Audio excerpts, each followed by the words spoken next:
وروره ولې پریشانه ناست یاست؟ ما د خدای منه چې سپېږي ګرده ورځ کېږي دا کاغذان ټول کړي دي په زور ګړي نشته شپېتر پیم پیدا کړي دي هغه هم په ډوډۍ راسه کړي دي نو دا د بازارک یارانې دا به کور څنګه ساتي؟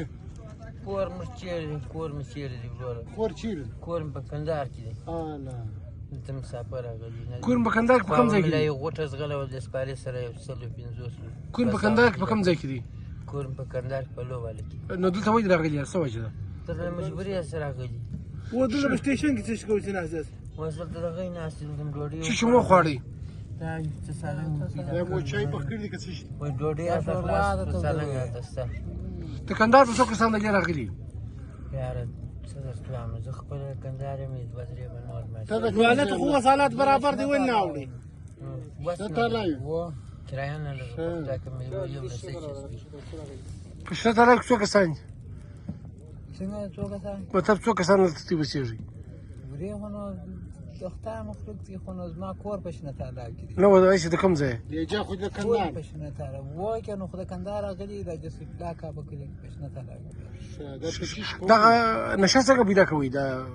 دا نشه خو نو د دې ګرځي د دې په ریلوې کې یا پر روډ باندې په دا منطقه کې او یو سړی دلته راشي و ښه په څو درکوي هغه؟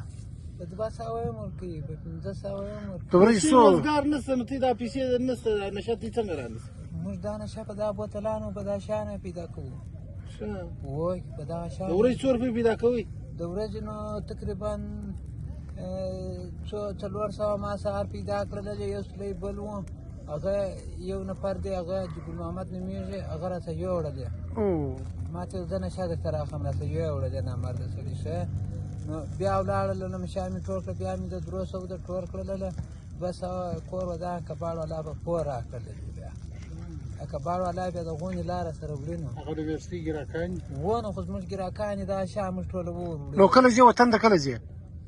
چیرې وطن ته وطن ته خو نو دغه مو وطن دی خو نو درکوټې پورې مو دغه وطن نه دی بالکل کارت لري تذکره لري شی لري موږ ګرده شناخته کارت یو هغه څنګه ګرځ نه راګاډي څه مطلب په دې څوک څه کوي او نو موږ ته موږ خوشاله چې موږ بوز یو ګوله ډوډۍ راکړي موږ دربوږي دلته موږ تی به دې خوشحاله شې بوږي او نو چې موږ ته ورې ګوله ډوډۍ ورسېږي شی ورسېږي ستا بچیان ستا یې کور ستا